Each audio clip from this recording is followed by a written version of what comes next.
Bonjour à toutes et tous, vous écoutez First Print, votre podcast comics préféré pour une nouvelle émission du format Back Issues. C'est dans cette émission que l'on revient avec l'ami Corentin ici présent. Hello. Sur des albums que l'on a lus et dont on a un peu envie de vous parler. Alors, on fait une petite émission, comme on en a pris l'habitude. Les Back Issues sont réguliers car ils sont plus courts. Et donc, on a envie de vous aborder quelques titres sortis un petit peu pendant l'été 2025. Là, en cette période de rentrée, il y a beaucoup de sorties. Là, en ces mois de septembre et octobre avec de très beaux titres à venir. Donc, on va essayer de vous en décortiquer un maximum autant que possible en fonction de notre temps, de nos envies, de notre capacité à nous organiser. Corentin. Oui. Alors, on va commencer avec un titre de chez Urban Comics et du super-héros un peu à l'ancienne, puisqu'il s'agit du récit The Final Night, qui a ouvert avec d'autres, notamment avec le Batman No Man's Land de cet été, la gamme DC Paperback. Et pourquoi on se penche plus précisément sur lui? Tout simplement parce qu'il s'agit d'un récit inédit chez Urban Comics. Ça avait été publié il y a pas mal d'années. Alors, je sais plus si c'était chez Semic ou c'est Panini, je sais plus qui détenait les droits de DC à l'époque, mais en tout cas, ça n'avait pas été réédité en France depuis toute cette période. Donc, il y a de grandes chances que beaucoup de gens qui se sont mis aux comics depuis ne l'avaient pas découvert. Un récit plutôt intéressant, notamment pour celles et ceux qui avaient lu dans la collection DC Confidential le Emerald Twilight de Green Lantern, qui racontait la chute de Hal Jordan en Parallax et les débuts de Kyle Rayner en nouveau Green Lantern, puisqu'en fait c'est un peu l'autre versant un peu de cette période sombre pour Hal Jordan, puisque c'est dans ce récit-là en fait qu'il va pouvoir se racheter dans un récit où en fait la Terre est attaquée par un être qui s'appelle le Solarivore, qui commence à engloutir le soleil et donc qui menace l'ensemble de l'humanité de s'éteindre. Un récit choral, notamment dans la mesure où il fait intervenir beaucoup de personnages d'ici, parce qu'à l'époque vraiment il y avait ce sentiment d'univers partagé qui a transpiré des pages des publications de DC Comics. Corentin, oui, qu'est-ce que tu peux nous en dire un petit peu de ce bouquin? Qu'est-ce que je peux vous en dire? C'est un récit qui est effectivement assez emblématique en fait de la transition du DC Comics du début des années 90 où beaucoup d'excès avaient été commis. En fait, il sort en 96 déjà, donc il sort en parallèle effectivement des conséquences de la mort de Superman, de la période de Nightfall, etc.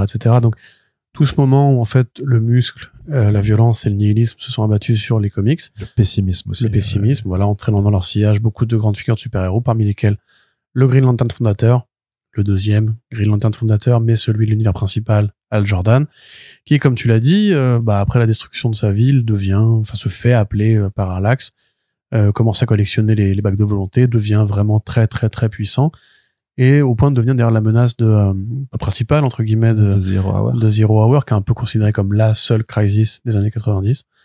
De fait, c'est pas vraiment une crisis, mais elle a eu des conséquences assez importantes néanmoins. Et elle était très compliquée. Donc là, effectivement, Final Night, c'est curieux parce qu'en fait, ça commence comme un blockbuster estival très classique. En fait, ça commence vraiment comme l'univers DC. Donc du coup, c'est là que je parlais de transition. Ça va beaucoup informer de comment après vont être écrits les crossovers de l'univers DC pour les périodes suivantes, y compris pendant les crises. C'est-à-dire que maintenant, on n'idole plus un seul personnage. L'univers s'écrit d'un seul tenant. Voilà, c'est vraiment un truc que déjà Wolfman et Perez faisaient déjà un peu dans Crisis, mais qui va devenir, entre guillemets, le moteur des nouvelles séries de Justice League qui vont suivre, avec beaucoup de personnages secondaires qui seront assez importants, et vraiment très importants, comme par exemple, j'ai plus ma tête, oh là là, dis donc, ça commence bien ce podcast, celui qui est nucléaire. Atom? L'autre. Captain Atom. Bref. The Nuclear Man, là, Firestorm. Firestorm? Ouais, Firestorm. C'est ça, ouais. Tout à fait, voilà, merci, je suis désolé, je suis fatigué. Voilà, ça c'est vraiment ce qu'on appelle les troisième ou quatrième couteaux de l'univers DC, en fait, qui sont quasiment utiles et présents que dans les séries d'équipe, ou, parce qu'ils ont pas beaucoup eu d'aventures en solo, ou dans les crossovers de cette catégorie-là, parce qu'en fait, ils ont des pouvoirs tellement puissants qu'ils donneraient pas des sujets très intéressants à être étudiés au cas par cas, mais en équipe, du coup, c'est effectivement des personnages qui peuvent vraiment bouger les lignes.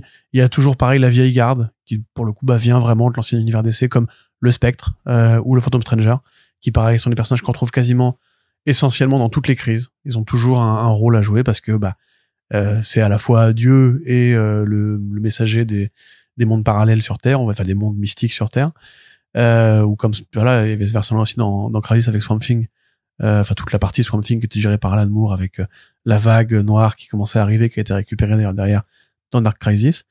Donc c'est une écriture qui est assez agréable, je trouve, parce que justement elle figure pas en fait un héros central. Elle dit c'est un problème mondial. C'est cette écriture vraiment comment dirais-je, j'allais dire communiste. Dans la fiction, on va dire de l'URSS, si vous voyez pas de quoi je parle, en fait, il y a un documentaire sur Arte sur Rocky, si ça vous intéresse, qui parle un peu de ça. En fait, on n'aimait pas justement écrire une figure centrale. Il fallait écrire des récits de groupe, des récits groupaux pour éviter justement le mythe de l'individu, le culte de l'individu. Bah, c'est exactement en fait comme ça que fonctionnaient justement les comics de super-héros sur les crossovers à une période. Aujourd'hui, c'est moins le cas. Aujourd'hui, voilà, on va préférer quand même suivre le point de vue de personnages très isolés dans des aventures autonomes, ou bien un super-héros comme Superman, Batman. Ou chez Marvel, Iron Man, etc., qui vont avoir des figures de lead.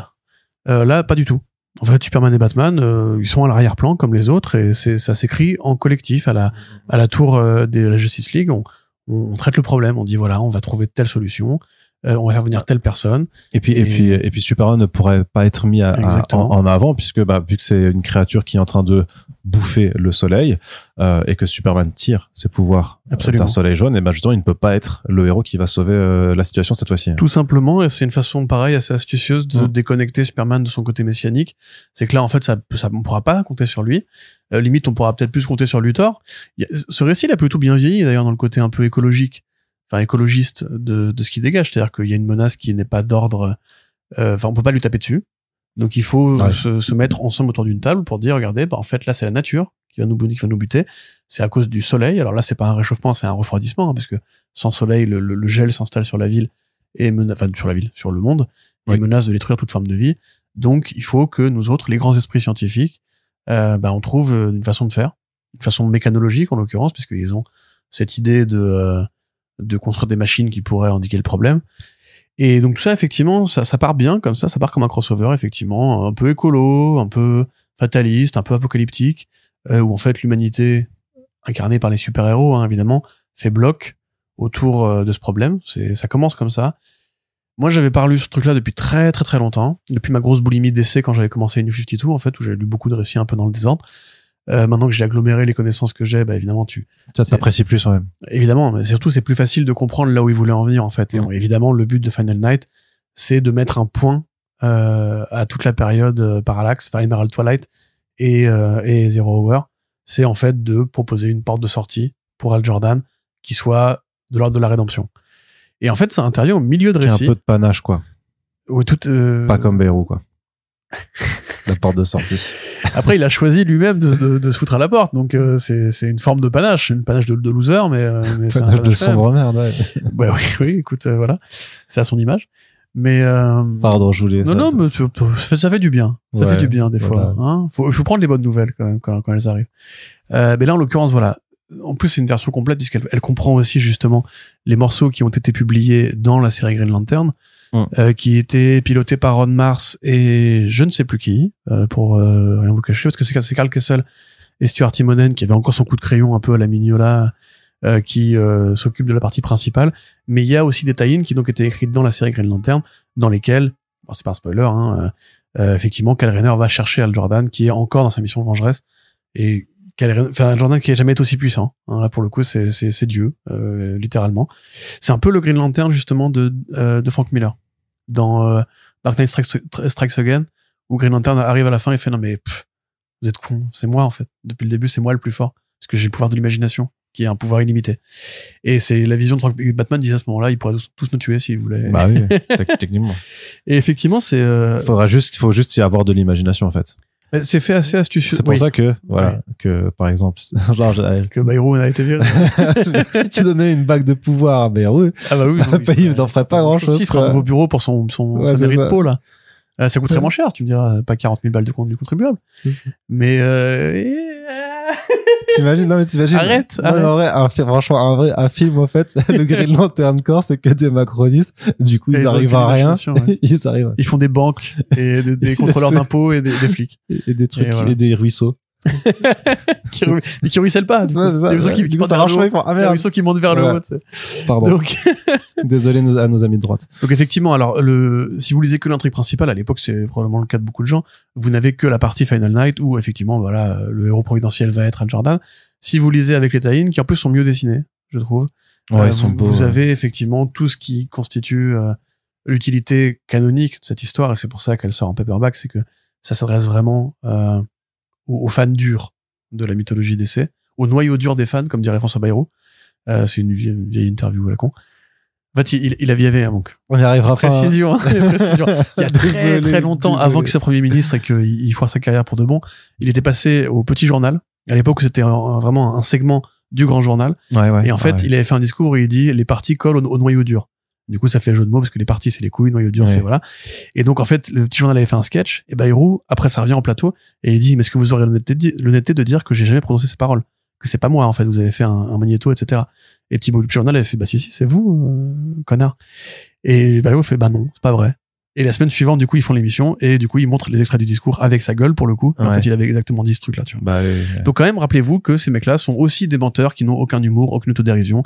Bref, des vraies merdes, et qu'on est bien débarrassé, on est bien content d'être débarrassé d'eux. Même si on a un clone pire ou non, voilà, mais il va pas rester longtemps. Il va pas rester longtemps. Au pire, il fera un coup d'état avec l'armée, puisque c'est ses potes. Donc, pour instituer Macron comme le dictateur éternel. Donc, c'est vrai qu'on va pas y arriver. J'ai pas du tout envie de parler de Final Night. Désolé, non, mais blague à part, voilà. On a kiffé en plus cette BD, elle est chouette. Effectivement, c'est pour les fans de longue date de DC Comics, ou c'est ceux qui voudraient combler leur retard dans la continuité, mais par contre, ça ne se lit pas en dehors de en porte d'entrée, ouais. Voilà. Là, pour le coup, c'est du gâchis. Ce serait du gâchis de le lire sans avoir lu au moins t'as un éditorial au début pour situer les événements, mais c'est vrai que si t'as pas lu au moins Emerald Twilight, oui, c'est ça, c'est que tu comprends pas pourquoi c'est important cette rédemption par rapport à ce qui lui est arrivé, ce qu'il a fait. Hein. Pareillement, si vous avez lu le Green Lantern de Geoff Jones, vous savez qui est Hal Jordan, il est très important, et le fait de l'avoir vu tomber en désuétude, c'était vraiment un truc important des années 90. C'est pour ça d'ailleurs, parce qu'ils ont aussi commencé à rééditer les Green Lantern de Geoff Jones, justement avec le premier tome qui est la partie Rebirth, donc forcément ça va mettre en parallèle, parallaxe. Pas mal. Mais je pense que c'est pas innocent de se dire que quelque part ce Final Night pourrait être considéré de façon un peu bâtarde comme le préquel en fait de complètement. Tu vois, complètement. Bah, c'est l'effondrement de l'ancien avant le début du nouveau. Mais même quelque part, ça c'est aussi. C'est vrai que si t'as pas lu Emerald Twilight, quand même. Ça a aussi servi par rapport à ce que Jordan pourra devenir ensuite. Mais bref, au global, on va dire que c'est surtout c'est le Return of Superman de Emerald Twilight et Zero Hour. Imbriqué dans un crossover qui est fonctionnel, efficace, qui est agréable à redécouvrir comme un beau témoin de son époque, qui a un propos d'ailleurs même sur les comportements de foule en cas de panique, tu vois. Il y a ce personnage dont j'ai parlé, malheureusement encore une fois, je n'ai pas retenu le nom, qui était venu informer les habitants de New Tamaran de l'avenue du sanitaire, comment tu dis que ça s'appelle, le bouffeur de soleil? Le Solarivore. Le bouffeur de soleil.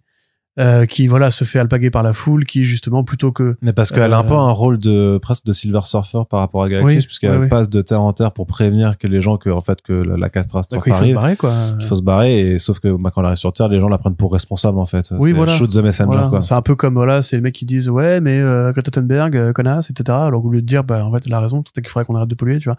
C'est ça pour le coup, c'est allégorie de la caverne, hein. C'est vieux comme le monde. Ne tirez pas sur le messager, c'est la mauvaise nouvelle qu'il faut combattre et pas celui qui vous la rapporte. Mais ça marche bien parce que du coup tu vois effectivement que l'univers DC est pas comment dirais-je étranger à cette ces comportementales. Bon, le discours du Phantom Stranger qui dit non mais t'inquiète, les humains ils sont un peu cons, mais des fois quand même ils sont sympas et tout. Moi j'avoue j'ai un peu du mal à l'entendre dans le présent quand même, je vous le dis. Mais voilà, c'est gavé de bonnes intentions. Luthor est très bien écrit. T'as ce Luthor un peu enfoiré, tout. Maintenant voilà, le Kryptonien il peut plus rien faire. Et qui profite, mais qui sait profiter de la situation pour se mettre en avant aussi. Et effectivement, si tu aimes bien Hal Jordan, t'as tout ce passage où il va dire au revoir à ses anciens camarades avant le combat final entre guillemets, où tu as une scène qui est très belle avec Harold Ferris. T'as tout le monde, t'as John Stewart où il lui dit tu vois, en fait toi t'étais le Green Lantern que j'aurais bien aimé être. T'as tout ce rapport très filial avec Kyle Rayner. Et du coup, alors, est-ce qu'on peut spoiler la fin de cet album? Parce que c'est un peu, tu sais, j'aime pas trop le faire. Il y a une séquence même si c'est vieux, quoi, c'est sûr. Il y a une séquence qui est très émotionnelle, qui est très mal dessinée, c'est dommage, mais qui est vraiment l'un de ces moments où pareil, les éditeurs de DC Comics, valident des décisions qui prennent leur personnage au sérieux, on va dire. Comme dans Death and Return of Superman. Certes, pour c'est de la BD, hein, et puis tu sais très bien que c'est qu'une manigance éditoriale, tout ça, je veux dire, ils ont tué Superman pour la courbe des ventes. Mais quand il est mort, il y avait quand même un petit impact sur les lecteurs de l'époque, les fans de l'époque. Les personnages de DC Comics étaient vraiment en deuil. Bah là, c'est pareil. Il y a un petit côté, bon, ce qui se passe quand même dans notre univers, ok, c'est des mecs en slibard qui combattent des aliens, mais c'est sérieux. Il y a un message, il y a une portée symbolique, il y a un vrai héroïsme. On va essayer de croire que ces mecs-là sont des vrais êtres humains. Ce qui est, pour le coup, bah voilà, c'est un truc qui s'est complètement perdu aujourd'hui. Aujourd'hui, on sait que la mort, elle a plus aucune importance. Quand Miss Marvel, elle meurt, elle revient 2 mois plus tard.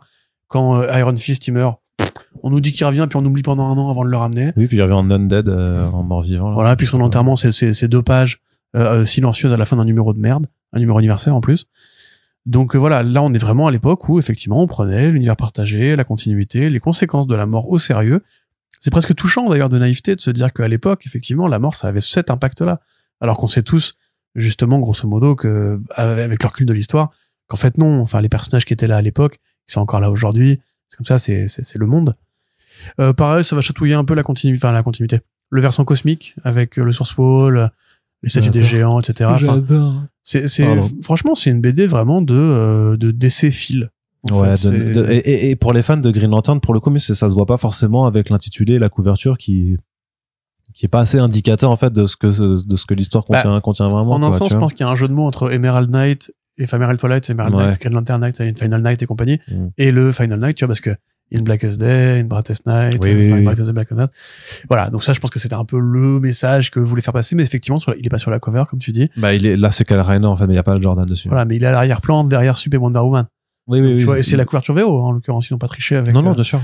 Donc ouais, non, pour moi, c'est un bon récit. C'est juste parce que je sais qu'il y a pas mal de gens qui se plaignent qu'il y ait pas assez de Green Lantern, en fait, publié, en France. Donc, je dis à ces gens-là, ceci est un récit de Green Lantern qui très important dans la Ouais. continuité, qui en plus aime vraiment ces Green Lantern. Ils sont tous dedans. Hein. Et il y a Guy Gardner qui n'est plus Green Lantern, qui a évolué pour devenir un truc Colossus, je sais plus, bref, il a un nom à la con.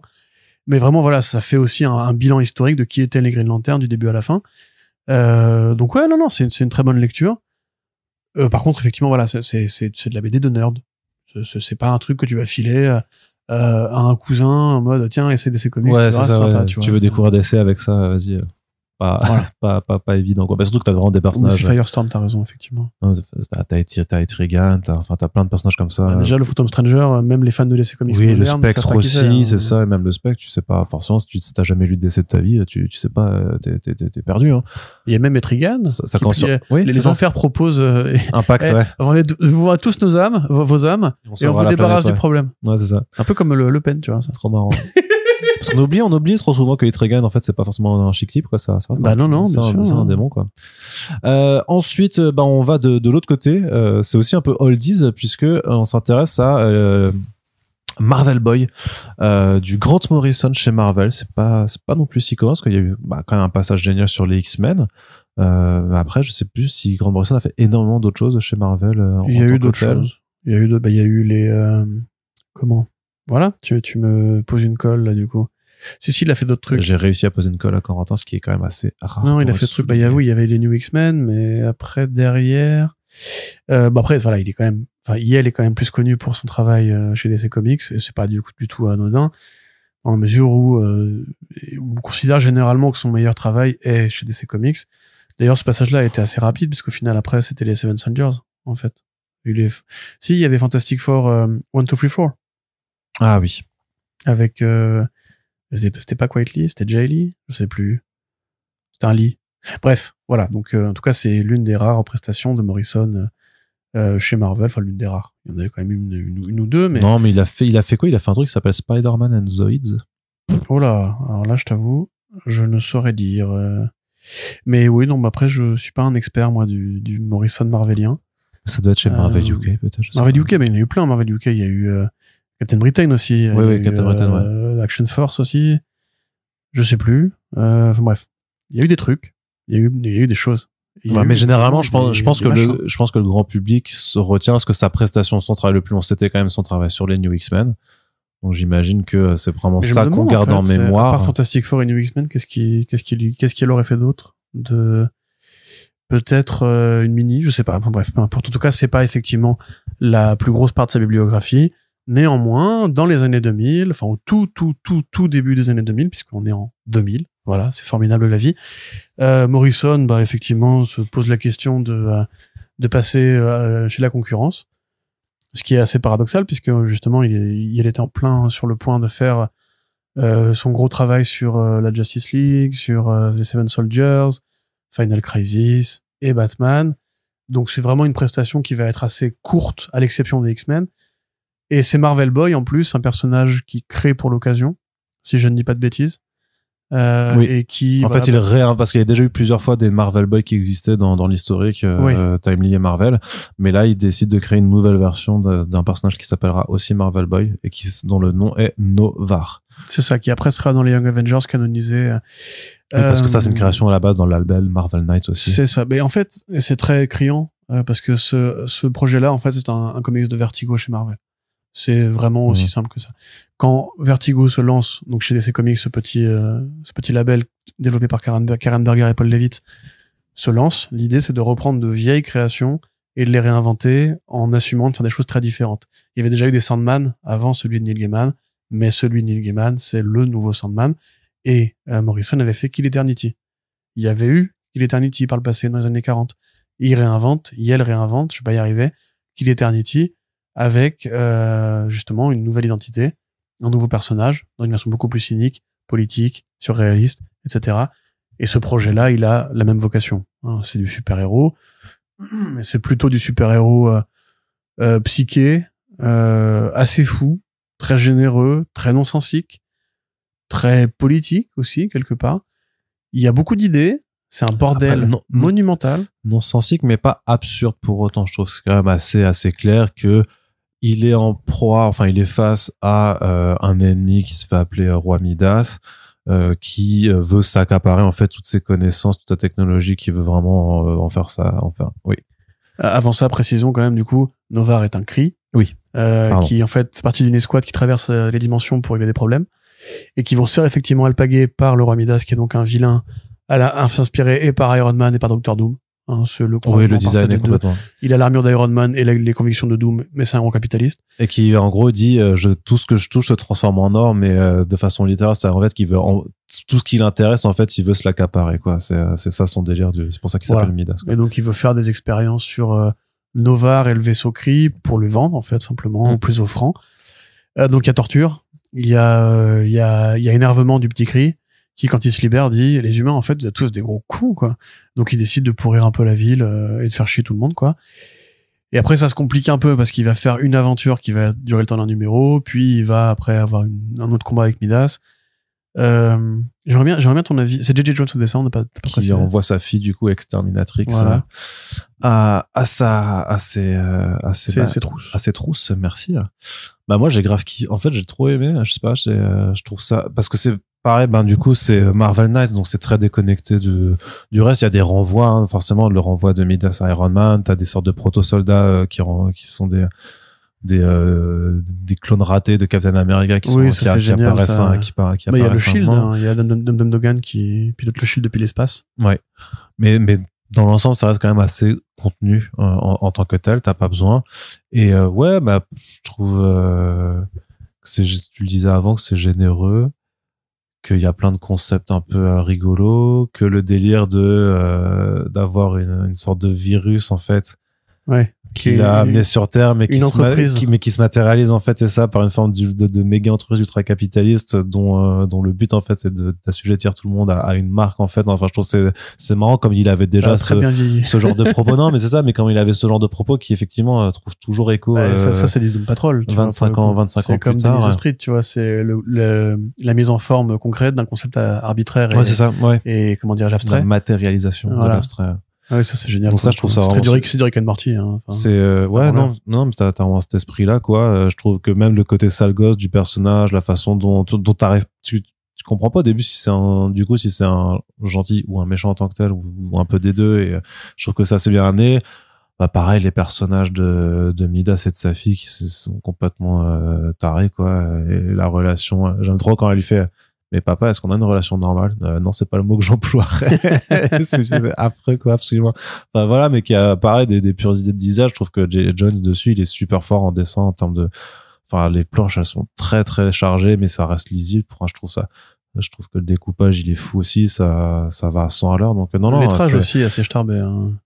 Avec la façon dont il communique avec son IA de bord, là. Ouais, donc c'est pour ça en fait, je trouve que la seule frustration, c'est de se dire que, enfin après tu me dis qu'il a intégré les Young Avengers, mais bon techniquement il y a un autre projet à la fin, tu vois, sur la conclusion, tu te dis il y avait quand même peut-être une idée d'en faire un vrai méchant en fait au final de cette histoire-là, et bah ça n'a pas vu le jour. Donc c'est ce truc que je trouve un petit peu dommage, c'est quand tu te projettes un peu sur ce qui aurait pu être.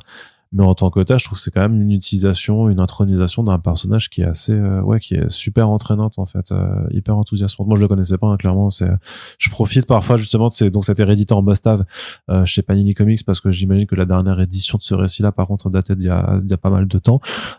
Donc moi, j'aime bien profiter de cette collection en général pour découvrir vraiment des classiques en fait. Un peu qui sont un peu passés sous le radar, tu vois, parce que quand ils rééditent Wolverine Ennemi d'État ou des trucs comme ça, ou du Civil War, bon, c'est des évidences, oui. Quoi. Mais là, justement... Oui, non, là, c'est une petite pépite cachée dans la bibliothèque de Morrison. Ouais, c'est ça, bah ouais, et puis, mais comme tout ce que fait Marvel Knights, il y a que des trucs bien, presque. Presque. Même, en fait. Ouais. Quand moi, c'est le constat que je fais, quoi. Daredevil, les Inhumans, Black Panther, voilà. Donc, Marvel Boy, là-dedans. Donc, ça participe vraiment de rappeler pourquoi Marvel Knights c'était bien. Bah oui, bien sûr. Et pourquoi, justement, effectivement, ça a tenté de proposer un truc un peu alternatif, chez Marvel. Alors, il faut comprendre aussi le cerveau de Morrison quand on lit, ses BD, parce que, un peu comme Hickman, c'est quelqu'un qui n'a pas une approche, académique, on va dire, qui a vraiment sa conception très, comment dirais-je, ciselé de comment on écrit, de tout ce que doit en fait être une œuvre de fiction. Il y a des gens qui n'adhèrent pas et c'est bien normal. En l'occurrence, c'est vrai que c'est plus une BD qui fait très improvisée, je trouve. En fait, dans l'impression vraiment qu'il n'y a pas de plan de bataille. En fait, c'est-à-dire que numéro 1, bah voilà, c'est l'introduction du héros et du vilain. Numéro 2, le héros devient le vilain. Numéro 3, le vilain devient le super-héros. Le héros qui était devenu le vilain devient le super-héros. Numéro 4, le vilain revient, mais en fait, qui est le vilain, qui est le héros? Ah ben en fait, il y a la fille du vilain, c'est une héroïne. Et en fait, ça fait vraiment très bordel. Lui, il avait comparé ça justement à de la musique. Son passage chez Marvel, il avait dit, c'est un peu comme de la musique. Voilà, des fois, vous faites un riff de guitare. Vous savez pas exactement où ce qui va vous entraîner, mais c'est intéressant d'essayer de pousser la logique jusqu'au bout en se disant que oui, ce comics-là, c'est une sorte de note d'intention. Voilà, j'arrive chez Marvel. Je connais les comics Marvel, moi qui suis Grant Morrison. Je connais Kirby, je connais le multivers, je connais Iron Man, je connais Doom, je connais la façon dont vous avez utilisé vos héroïnes, et je vais essayer de proposer une voix un peu nouvelle, une voix un peu jeune, d'où le nom Marvel Boy, hein, même le choix du nom est assez amusant, tu vois, Marvel Boy. Parce que Marvel, bah, évidemment, c'est le nom d'un Kree célèbre, Captain Marvel, donc le héros écrit, c'est logique, s'appelle Marvel, tu vois, enfin, entre guillemets. Mais le fait d'avoir un Marvel Boy, ça incarne aussi peut-être, je pense, une espèce de propos qu'il a essayé d'avoir sur la transition des générations. Là, on est en 2000. Tu vois, on est en 2000, on sort des années 90, qui ont été un peu compliqué pour tout le monde. Voilà une nouvelle figure. Bah, c'est un peu une tête à claque. Comme les gamins des années 2000, tu vois. C'est le côté de vouloir faire des trucs un peu edgy de l'époque aussi. Bah oui, c'est ça. Les années 2000, il y a une super vidéo qui existe sur Internet sur l'esprit des années 90, comment on l'a perdu, en transition vers les années 2000. Et justement, il disait, mais les années 90, c'était Eminem. C'était les gamins qui faisaient des doigts d'honneur aux parents. C'était South Park.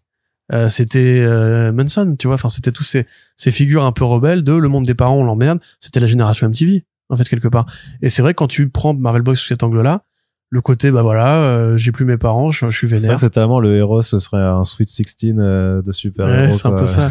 Et le vilain à l'inverse qui incarne vraiment, bah c'est un daron déjà, donc c'est le patriarcat à fond. Ouais. C'est un capitaliste énervé, il contrôle les studios d'Hollywood, il travaille avec les milieux malsains.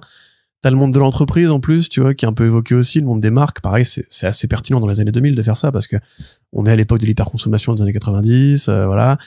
Encore une fois, je le dis à chaque fois, mais c'est important pour comprendre les années 90 de comprendre que c'est la fin de la guerre froide. Et donc, les États-Unis se sentent plus pissés, on a battu les communistes, il y a plus de modèles pour nous contester. Donc, il y a une vraie frénésie, il y a une vraie énergie de consommons, le capitalisme a gagné, c'est-à-dire que c'est nous les meilleurs.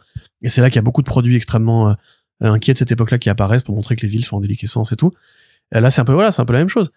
Il y a beaucoup de trucs qui se bousculent dans une BD assez, même pareil, l'espèce de vilain golem qui met à la fin, qui pense avec des bulles de pensée très vides, justement, qui fait très Kirby aussi, c'est très Him, tu vois, dans les premières apparitions de Warlock. Enfin, c'est Starlin aussi, quelque part. Donc ouais, il y a plein de trucs, c'est très référencé, comme souvent. C'est très bien gratté, parce que les dialogues, pour le coup, il y a quand même un sens de la punchline, hein, chez Morrison. Parce que c'est une personne intellectuelle, mais qui a un sens du dialogue qui claque. Et quand il faut faire un vilain qui est badass et qui a vraiment ce côté nihiliste comme le Luthor, tu vois, c'est je t'emmerde. Bon, en fait, je suis le vilain. Je suis très heureux d'être le vilain. Et je vais pas essayer d'être compliqué ou voilà, je vais être le vilain. Mais je vais être un vilain qui a du coffre. Un vilain qui a une voix, qui a un look, qui a plutôt du charisme. Le héros, c'est pareil, tu vois, il y a tout ce rapport avec la fille, justement, bon, là, qui est dans les codes de son époque, hein. La fille qui a une tenue de dominatrice sadomaso. Ça dit quelque chose aussi, hein, quelque part, de, justement, la féminité des années 2000. Ça dit un truc de comment Morrison comprend et interprète les héroïnes de chez Marvel. Ou du super-héros en général. Par rapport au contrôle aussi que son père exerce sur elle, qui est un truc assez intéressant. Le fait que justement elle est censée être défigurée, donc du coup elle exprime sa sexualité de manière ultra poussée par son habillement, même ses postures et tout, parce qu'elle est toujours en pose lascive, même le côté absurde, tu vois deux flics qui tombent sur Marvel Boy dans la rue, et puis il y a une dominatrice SM qui arrive avec un flingue. Enfin, il y a un côté un peu volontairement surréaliste, volontairement péter les codes de la case et tout. Et donc oui, le moment où Marvel Boy regarde la exterminatrix avec un regard plein de stupre et de luxure, et que son père il regarde le truc et il pète la gueule du gars, il fait oh, tu regardes pas ma fille, hein. Non, mais elle a kiffé. Elle a kiffé, frérot. Elle a kiffé, frérot.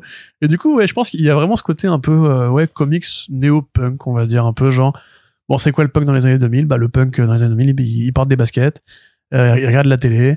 Et il est un peu tête à claque, mais c'est comme ça, c'est la vie, les transitions évoluent et tout. Et je te dis, ouais, tout le côté un peu aussi hommage à Kirby, à Starlin, etc., c'est une façon, je pense, pour lui de dire, bon bah voilà, je pose mes valises chez Marvel, quels sont les jouets que j'ai à disposition? Bah j'ai l'écrit.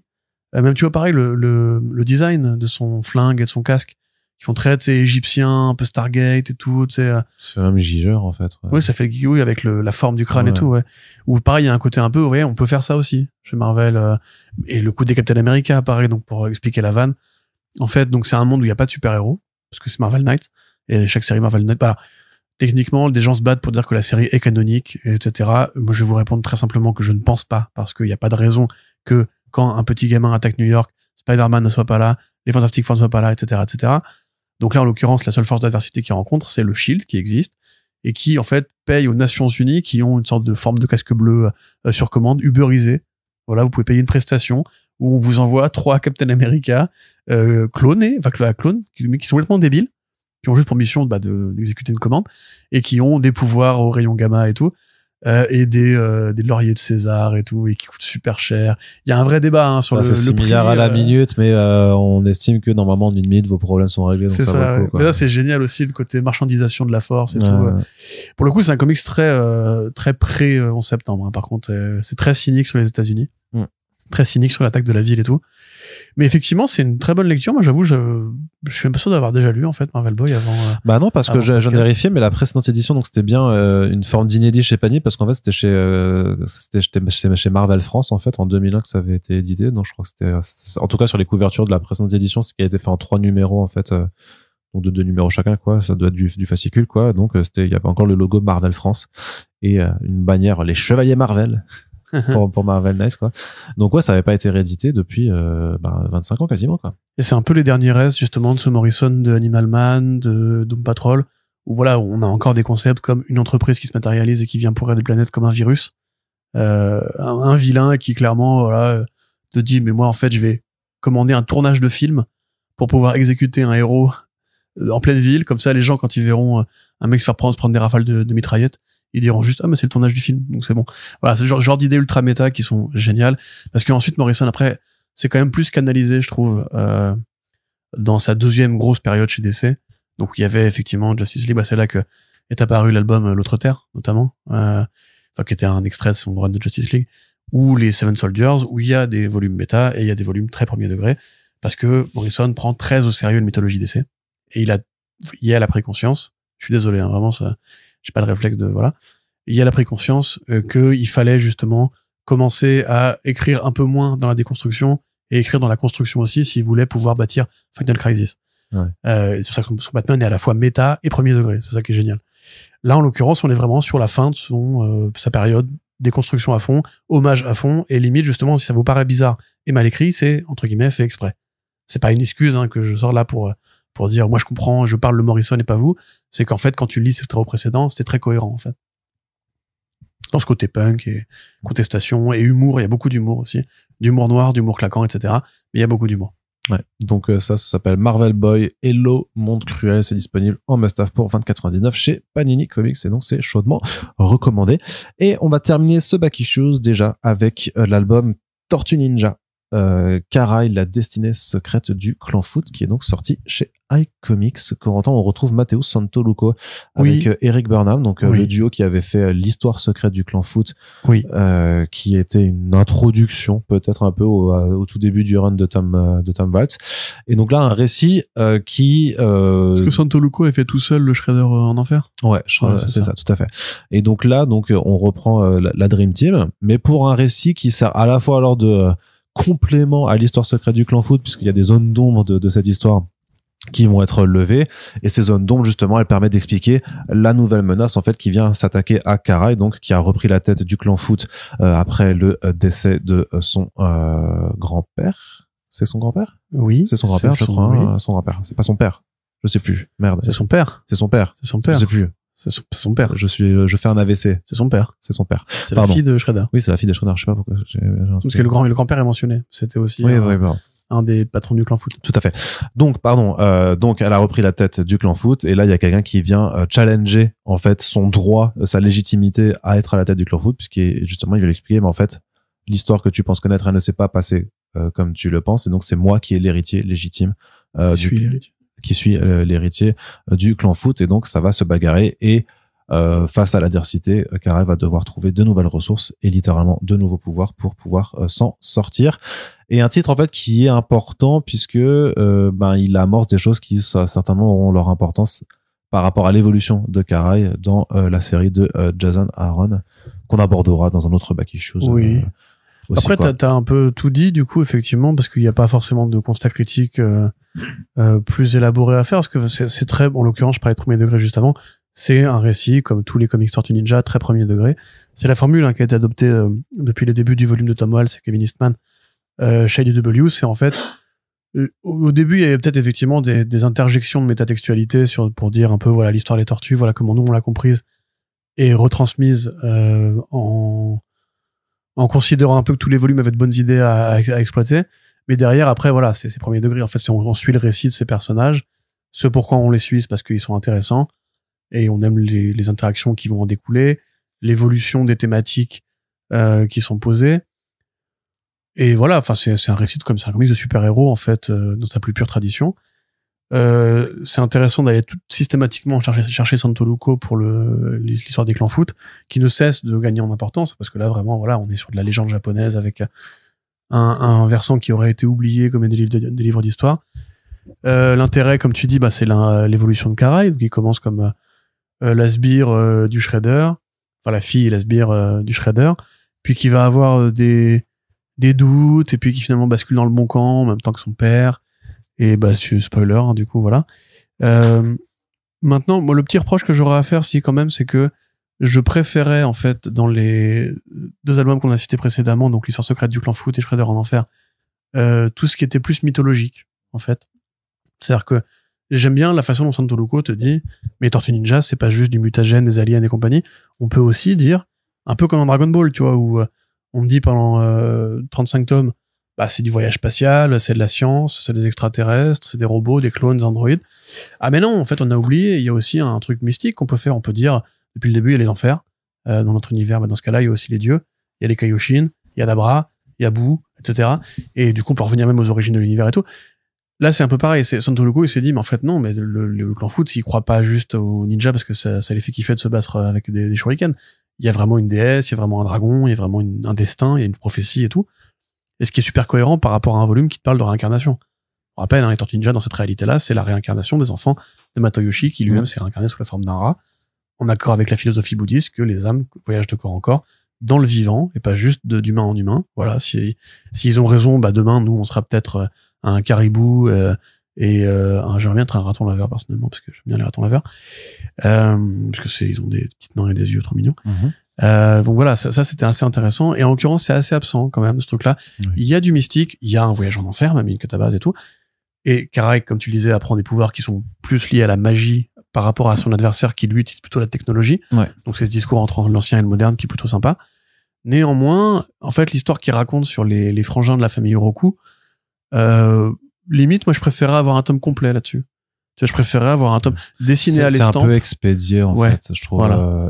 Et vu que ça se déroule sur, je sais pas, une quinzaine de pages au total, en final, sur l'ensemble du truc, je trouve que la promesse, elle est un peu en demi-teinte par rapport à ce qu'on te dit de, ouais, c'est la destinée secrète.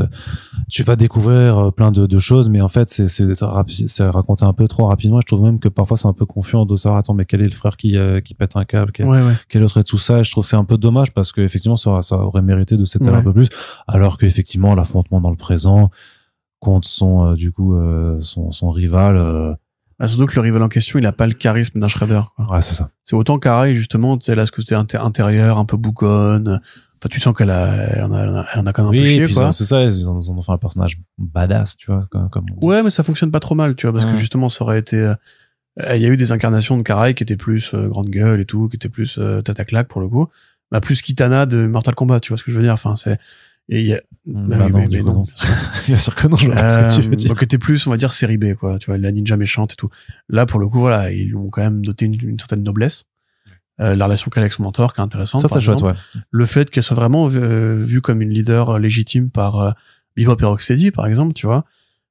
Pareil, ça manque un tout petit peu de mutant à mon sens, c'est que elle a une équipe sous ses ordres, et c'est quand même elle l'héroïne, et c'est elle qui est au premier plan de tout, en fait. Les autres, ils font de la figure. Ouais. Il y a des petites dissensions dans l'équipe. Bon, voilà, c'est des petites scènes sympas. Le dessin est très cool, hein, sur le coup, c'est ce qu'il fait, y a pas de souci.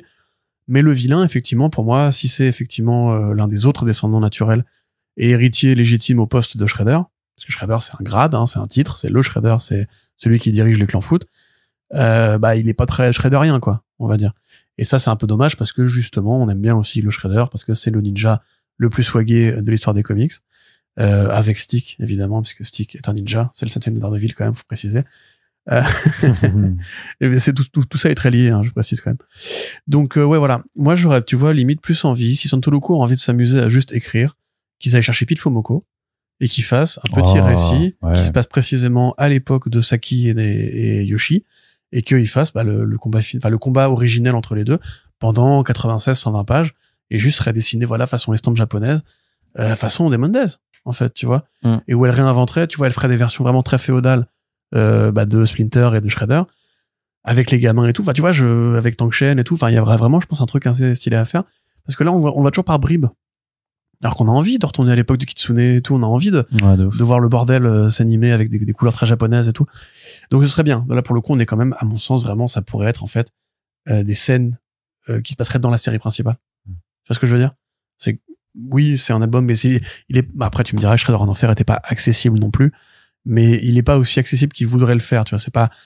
Ça pourrait être juste effectivement des scénettes que d'un côté tu suis les tortues, de l'autre tu suis Karai, tout ça pourrait coexister au sein d'une même série qui du coup bah juste prendrait plus de place pour développer son histoire. Mais en fait voilà, c'est la même écriture. Après la tonalité est quand même assez, parce que ça a été publié au même moment que Reborn, que le volume de Sophie Campbell, la tonalité est quand même assez différente, quoi. Et justement, je pense que c'est pareil, Alors, en ce cas, ça pourrait être un arc interstitiel, tu vois. Non, mais disons que si vous n'aimez pas, le volume de Sophie Campbell, c'est une lecture qui pourra vous plaire si c'est parce que vous recherchez, parce que c'est quand même plus premier, ce que tu disais avant, plus premier degré aussi. Il y a quand même beaucoup d'action aussi, beaucoup juste de bagarre, en tant que tel, parce que il y a quand même un schéma narratif qui est très classique sur le côté affrontement, je perds, je cherche un truc et je retente le truc, tu vois. Ça, c'est dans tous les films, dans plein de récits, dans plein de BD, dans plein de trucs, tu vois. Donc, même le reveal depuis le début, ce que tu pensais savoir n'était pas la vérité. Oui. Tu vois, bah, c'est Iron Man 2, hein, je veux dire, je croyais que mon père c'était un mec sympa. Non, en fait, il a arnaqué un russe. Tu vois, enfin, c'est le truc, tu l'as vu dans des millions de films, tu vois, ce truc-là. C'est sûr qu'on y va plus parce qu'il y a Santoloco au dessin. Si c'était dessiné par quelqu'un d'autre et que c'était moche, ça aurait quand même beaucoup moins d'intérêt. Même dans Superman, tu vois, le côté, mes parents les Kryptoniens, je crois que c'était les gentils. Oui. Tu vois, cette espèce de trahison des origines, c'est un motif qui est très commun, quoi. Ouais, après, bon, moi, en tant que fan de la série, je trouve ça quand même bien foutu. Je suis toujours impressionné par la longévité du bordel et la façon dont ils arrivent toujours à faire ces petites ramifications, parce que c'est quand même un vaste univers, maintenant, Tortue Ninja. Et ça marche bien. Si vous avez aimé jusqu'ici, vous aimerez encore ce tome-là. Mais encore, là, vraiment, j'insiste là-dessus, ce n'est pas perméable. Vous pouvez pas, je pense en tout cas. Non, c'est pour ceux qui commencer par suivent. ce tome-là. Non, pareil. Ouais, c'est comme Final Night. Non, tu peux pas démarrer avec ça. Mais ce que je veux dire, c'est oui. Et puis après pour les attentistes, oui, j'imagine que cette mini-série sera incluse dans l'intégrale à terme d'ici je sais pas 4-5 ans, donc voilà. C'est comme pour le volume de Reborn, mais en même temps si personne ne va lire cet album là, réécouter le podcast dans 4-5 ans, c'est ça, réécouter le podcast dans 4-5 ans et ça ira quoi. Et donc voilà, ça fait d'ici là Manuel Valls sera Premier ministre, on sait pas. On sait pas, on sait pas tout ce qui s'est passé pendant qu'on enregistrait le podcast. Mais en tout cas, on en a terminé pour ce Back Issues. N'hésitez pas à nous faire vos retours sur ces lectures si vous les avez lues ou si vous comptez le faire ou non après nous avoir écouté. N'hésitez pas à nous dire qu'est-ce que vous avez lu vous récemment en commentaire sur notre plateforme. Poursuivez la discussion sur notre Discord et puis on vous invite également à nous soutenir si vous le pouvez via notre page Tipeee qui est ouverte 24/24. Merci à toutes et tous de nous avoir écoutés, puis on se dit à très bientôt pour le prochain podcast. Salut.